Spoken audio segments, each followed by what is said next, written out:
Hey Centennial, welcome back to another episode of LOFT. I'm Carissa McBride. And I'm Grace Valentine. This week we have a lot of really great segments for you guys. We have reviews, we have prom info. And it's still Black History Month, so we have a lot of information for you guys.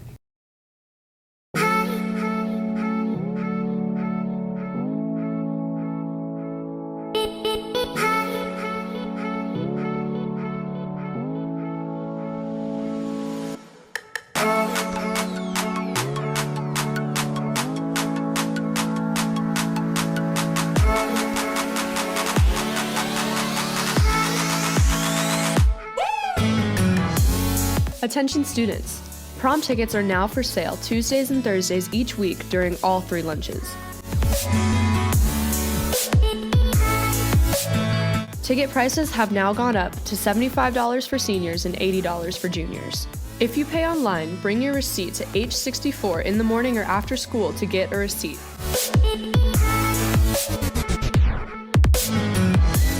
Buy your tickets soon because you don't want to miss this year's prom in downtown Atlanta at the Fox.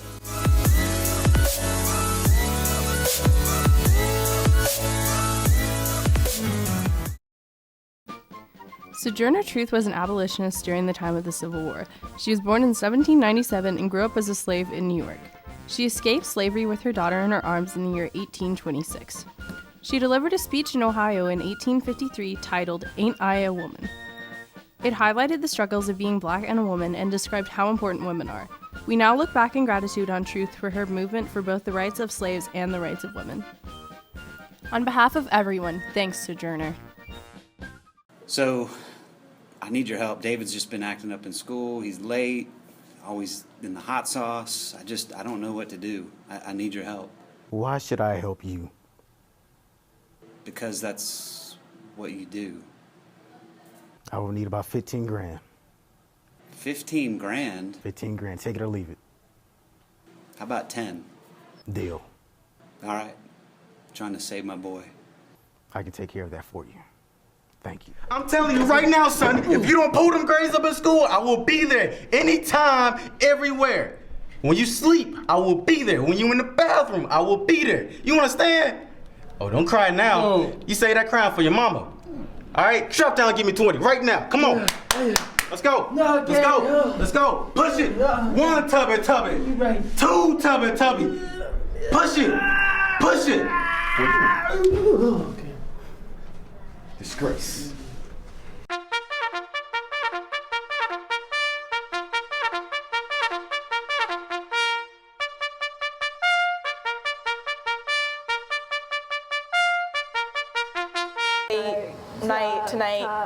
Tonight show with Joey Windbrink. Here's that. Hello. Welcome to the Late Night Tonight Late Night Show with Joey Windbrink. We talked about last week tonight. I am Joey Windbrink. Today my guest is Mr. Beekner. Who is this? Who is? Oh, this is Daniel. The announcements guy. I just had you last week. Yeah, I'm doing security detail now. It's kind of my thing. All right, I guess we'll just get started. So, Mr. Beekner, you worked in a furniture store in your childhood. Isn't that correct? In your youth? In my youth, Your fading youth? Yes. Can you give us like a taste of that furniture store salesman personality? Sell me that coffee cup right there. So, how you doing? I'm having a terrible time, thank you. This isn't really going that well so far. You know what you need? You need a nice cup of coffee. And I've got one right here. So this coffee cup would look great in your hands, and I think that you should just purchase one today. I can see why you're not a furniture salesman anymore. So Mr. Manny ranked you as the second best looking teacher in Centennial alongside him. How do you think you rank among the other teachers? Well, as Mr. Manny has stated, we are essentially the same person, just on a time-space continuum. So, you know, that it's kind of like, yes, we're both, you know, on that. So, but you know, I mean, I don't have anything on MedWed. I don't. And you can't be Dr. Fair, of course. No one can be. Who has continued to threaten to give me detention. Anyways, I really like your earrings. I just want to mention that now. They almost make you look young again, though not quite. Is that what you were going for? No, I was not going for the younger look. Just, you know, in the words of Brian Enriquez, just trying to look a little more edgy. Edgy? So you're trying to be more like today's youth? Well, no, I think it's the other way around. I think, wouldn't you say they're really more trying to be like me, right? True. They found my archive, right? Remember that? I do. I was there. Yeah, and they found it and they stole it. Trends everywhere. How do you feel about that desk Will broke? I was going to say the desk that we broke as a group, but Will wanted to take credit for that one specifically. Well, Daniel's going to deal with Will. So I am. Yeah. I am. It'll be very off the record. Why do you both look the same? You both have like blue eyes and like the curly hair. Is there like a reason for that? We travel in a pack. Are you his long lost son? Is that what this is? No, in addition to his bodyguard, I also act as his body double when paparazzi are. Paparazzi? Paparazzi, sure. Yeah, it's a word. It's a word that people say. It's your word. I'm just using it. Mr. Buechner. Next question. Hey, this is my talk show, so don't take over this the table reins. seems a lot more stable. I need you to back off. I'm gonna have to ask your security detail to go. If he goes, I go. That's true. Like, we travel together. Where is my security? All right, just go. This was a very boring interview.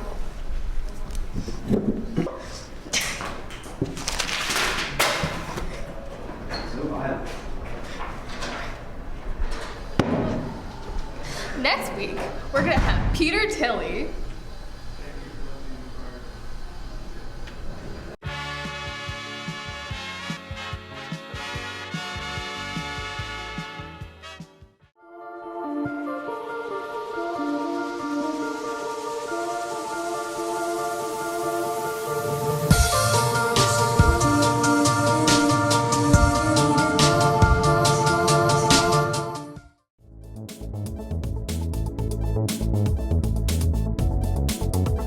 Hey Centennial, Coach Buck and Coach Wadley here with you with another fitness challenge. This week's challenge is to see how long you can plank. Coach Wadley is going to demonstrate for you. Elbows should be on the ground. Should be a straight line from your head to your feet. No sagging, nothing up tall. Nice straight line. Good job, Coach. Send your videos to Mr. Buechner. The link should be right there on the bottom. If you have any questions, let us know. Good luck. Duke Ellington, born Edward Kennedy Ellington, was an American composer, pianist, and bandleader.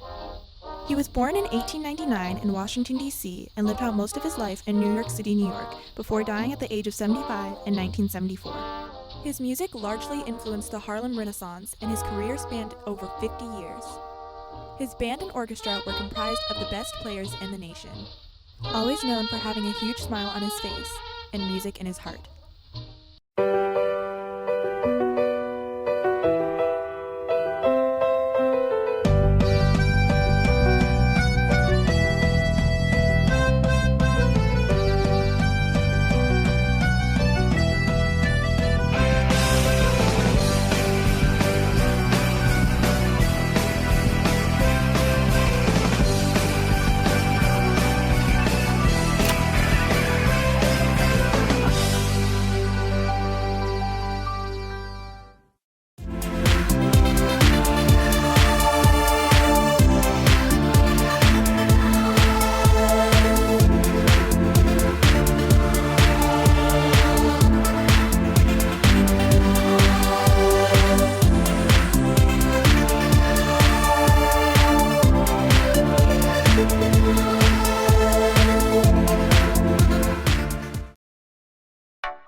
Oh, beautiful!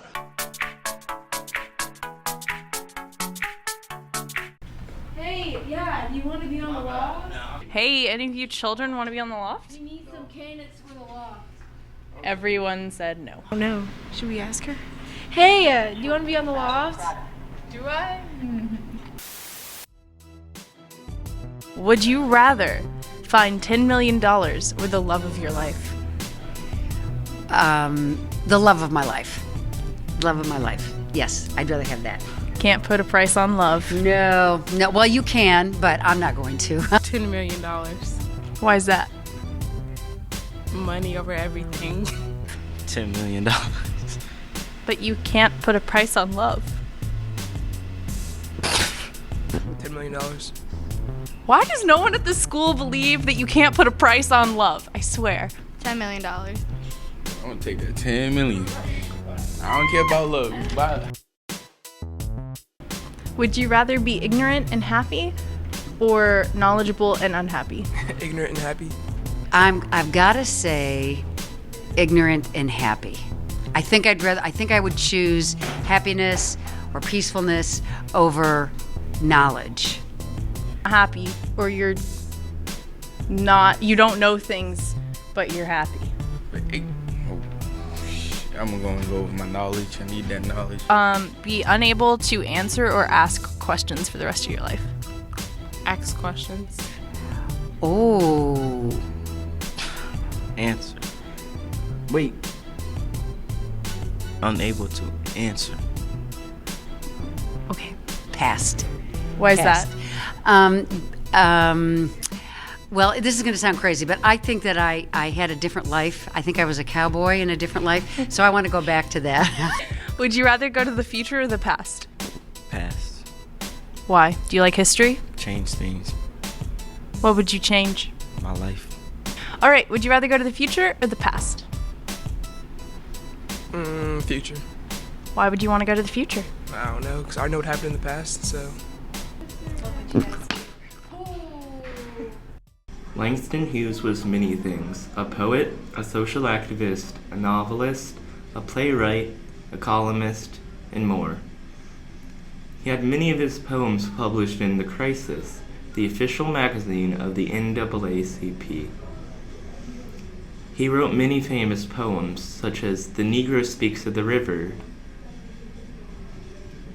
He also wrote The Ways of White Folks, a collection of short stories that tell of interactions between whites and blacks.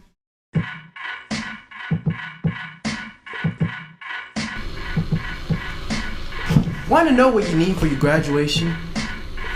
Time is running out. This is a how-to.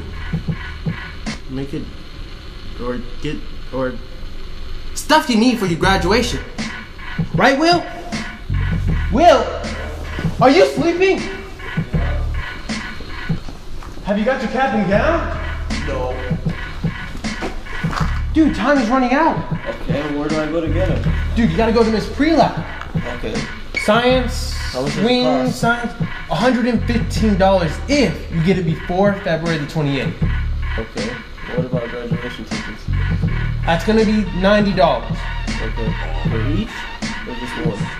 Gotta go ask Miss Prelap. That information was not given to me. I tell you the truth.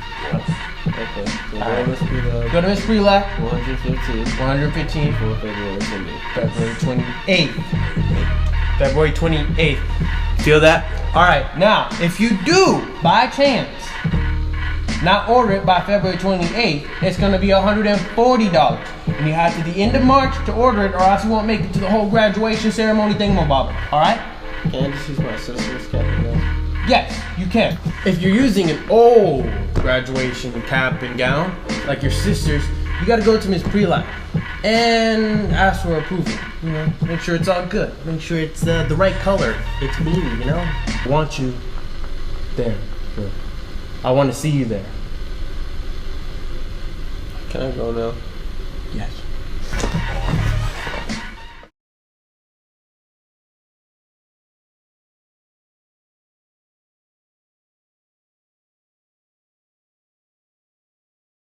Hey, I'm Taylor Hunter, and this is All You Need to Know with Taylor Hunter. We are talking about the Grammys, the Emmys, the Teen Choice Awards. We are talking about the Oscars.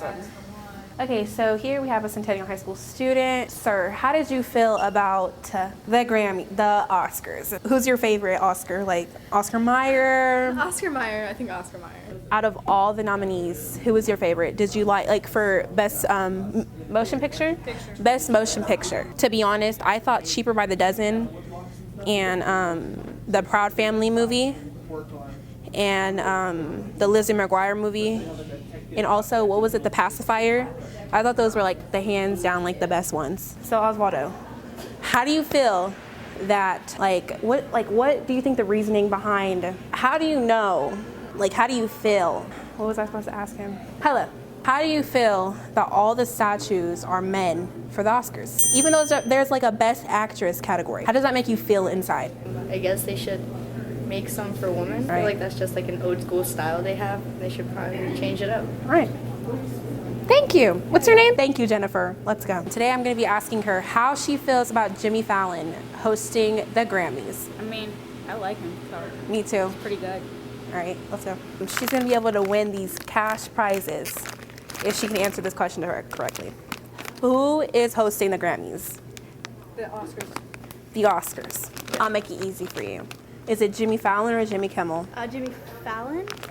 She lost. You don't get these. Thank you for watching this week's segment.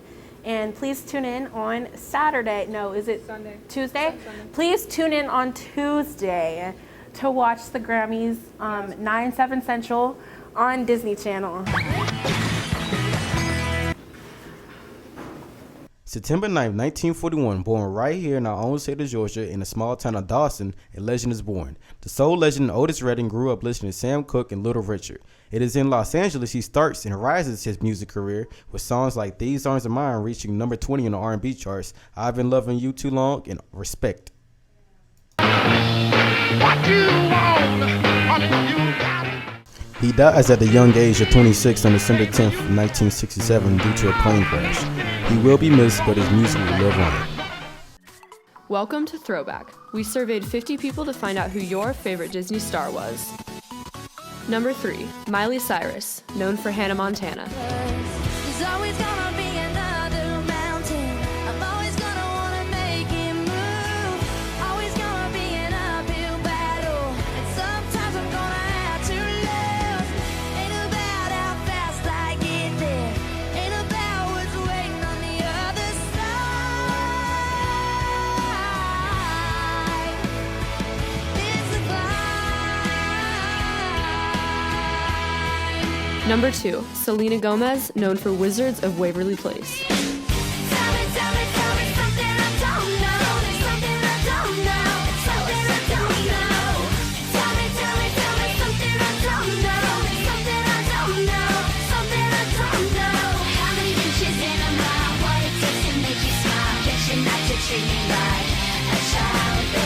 And number 1 is the Jonas Brothers, known for Camp Rock and Jonas.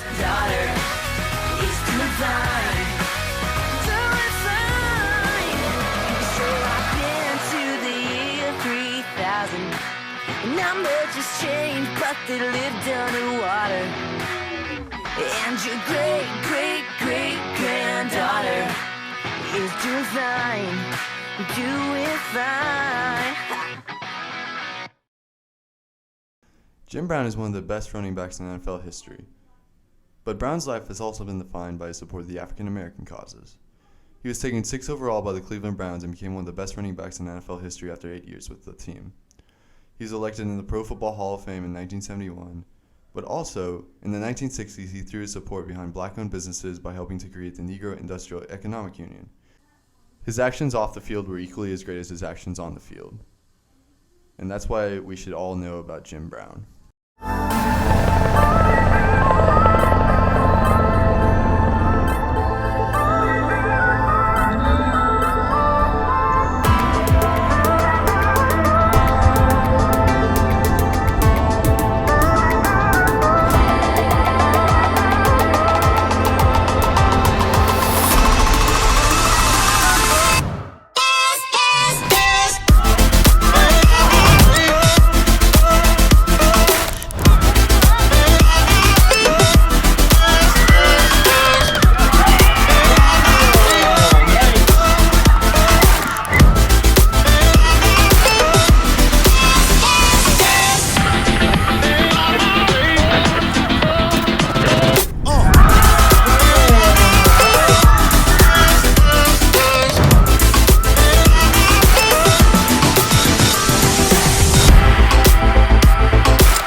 Centennial, the men's lacrosse team caught another dub with a score of 30-3, with the ladies with a whopping final score of 24-0 against Meadow Creek last Friday. Congrats! The men's varsity soccer team won their game last Thursday, facing Tucker, with a score of 4-0. Meanwhile, the girls crushed Tucker with 9-0, with Maddie Peterson scoring 3 goals, getting the hat trick. Congrats, ladies! Thanks, Lauren. The track team did well this week at their first meet of the season with many first-place finishes, including Greg Cook in the boys' long jump, Ahmad Perryman in the boys' 400 meters, Kamai Scott in the girls' long jump, Shanae Berry in the girls' high jump, Kayla Williams in the girls' 300-meter hurdles, Katie Meyer in the girls' 3,200 meters, and first-place finishes in both the 4x1 girls' relay and the 4x4 men's relay. It was a great start to the season, and we look forward to many great meets in the future. That's all we have for you this week on CSBN, though. Tune in next week for a CSBN feature. I'm Grant Blevins, and you've been watching CSBN. And that's all we have for you this week, Centennial, and you've been watching The Loft.